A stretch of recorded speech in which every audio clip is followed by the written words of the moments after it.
name's Jannick. I'm 21 years old and I'm a professional footballer. I was born in Houston, but grew up in Denmark and spent most of my life in Denmark. And how do you find being a professional football player? I mean, honestly, this is a challenge for me because every time I have an interview, we have to talk about all the positive sides and how amazing it is. So, like, thinking about mental health and stuff as the primary subject is a bit challenging for me. But honestly, it's a dream come true. But as one of my friends he said before I signed my first professional contract was that 80% of the time is just struggling, and you just struggle to get to those 20% where it's unbelievable. It's what you dreamed about when you were a kid. And being a professional, I've had a tough time because of injuries and everything, which really takes a toll on your mental health, because you just want to get out there and move up in the world, and which is tough when you can't do what you're hired to do. But I love it, and I wouldn't change it for the world. And I'm very grateful to be in the position that I'm in.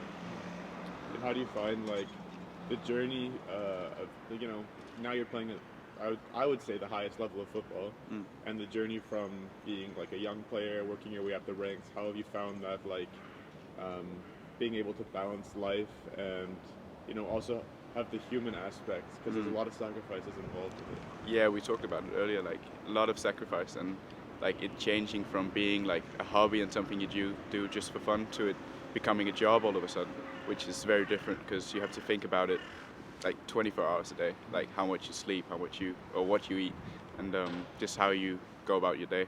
Because once you take the boots off, that's when the real job starts, I think.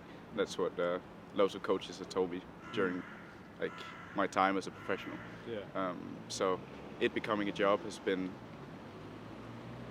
I don't know, turbulent, I think, because you learn a lot, and it's different from it just being a hobby. And so when you're not playing football, who are you? What are you, who are you outside of football? It's a great question, because I've always been Jannick, the football player first. So finding that during the last couple of years has been interesting, I think, because honestly, we have a lot of free time as professionals. The day is over at about 1 or 2 o'clock, so you're free to essentially do whatever. But my friend, he says that we have a lot of free time, but not a lot of freedom. So at the moment, I'd say I'm just a footballer. Yeah. Fair enough. I think one of the greatest challenges, when I played football, was every time I went to bed, I wasn't going to bed with that peace of mind, I did a great job today. I was always, okay, what did the coaches think? Do you feel like you are able to,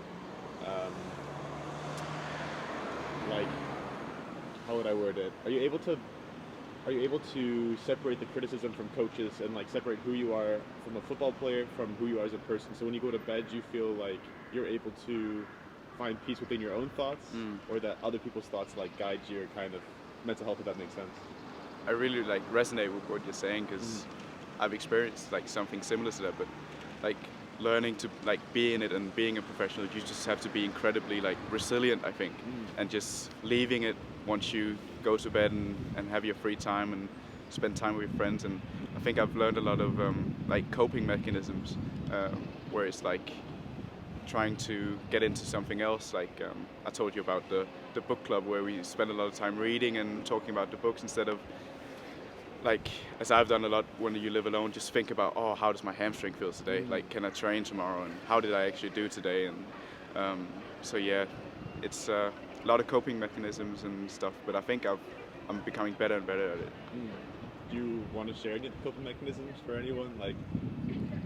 Yeah. You don't have to, but if there's something that you would say, okay, this has really helped me, or even expand on the reading, Yeah, because I think reading is my biggest coping mechanism, because it makes you focus completely on something different. Because I think I've really done everything that I could to be fit and do everything that I can. So just thinking about football 24/7, how my body feels and how I perform and stuff. So just reading and spending time with my friends, I think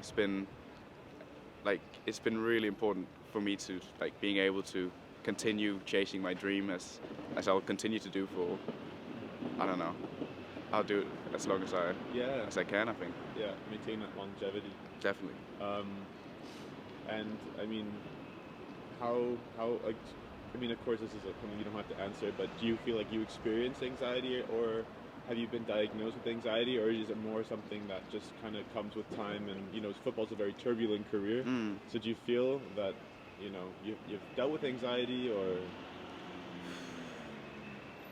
I don't know. I think it would be tough for me to say that I've dealt with anxiety, but I've dealt with a lot of pressure and feeling that pressure like every day for a long period of time. Yeah. But as we talked about before, I, I I almost feel like I haven't met enough adversity to even be standing here talking about it. But a lot of pressure every day because you have to perform every day, which is tough. But luckily, I have a very supportive family and good friends who make me relax and Yeah. think about something else. But it is a job that comes with a lot of pressure, and I've definitely felt that. I think it's interesting though that you said that. Yeah, like when we were talking about the whole interview, I have a lot of people that I interview. One of my friends, Ivan Martinez, he's like a reggaeton artist. His Oh yeah, name's cool. Ivancito. Cool. He talked to me about how he didn't feel totally comfortable doing the podcast because he feels like kind of imposter syndrome. Right.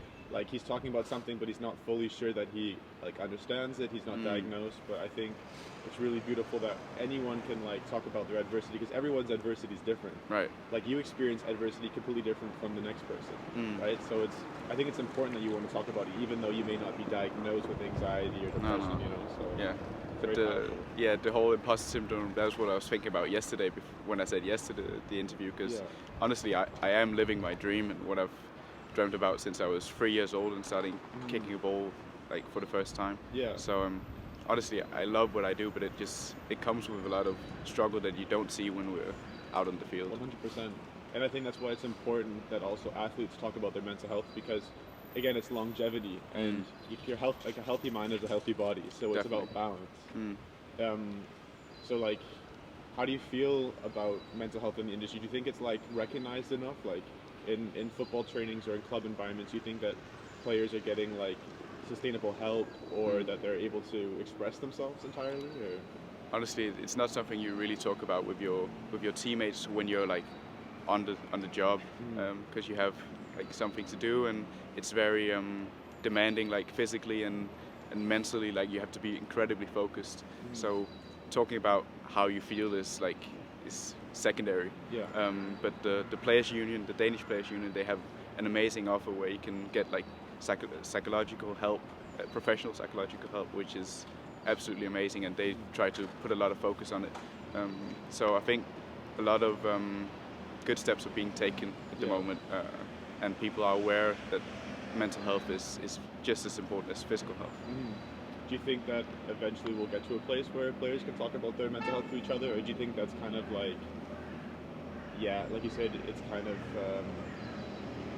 shutting off those thoughts and kind of focusing solely on football? Do you think it's going to ever reach a place where people can talk about it? I know it's hard to say, but it's a good question because, like, some of my best friends I've met through football, and with them, of course, I can talk about my mental health and like my state of mind.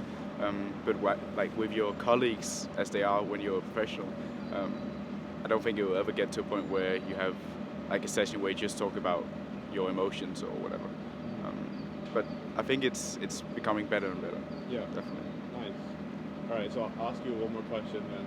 If you had like any advice for someone that's like up and coming in football or someone that is in the heat of football right now and is struggling, what would be like the greatest advice through your adversity that you would pass on? It's a good question, man. I think it's about speaking up, talking to like your support.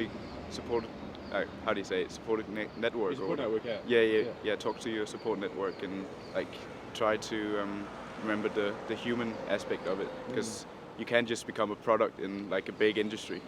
So remembering who you are, and if you don't have a support network where you can talk about stuff like that, which is completely fair, then seek professional help. I think that's the way to go. Incredible. Thank you so much, and I really appreciate it. Of course. Sweet. That was incredible. I think it was good as well. I think you did an amazing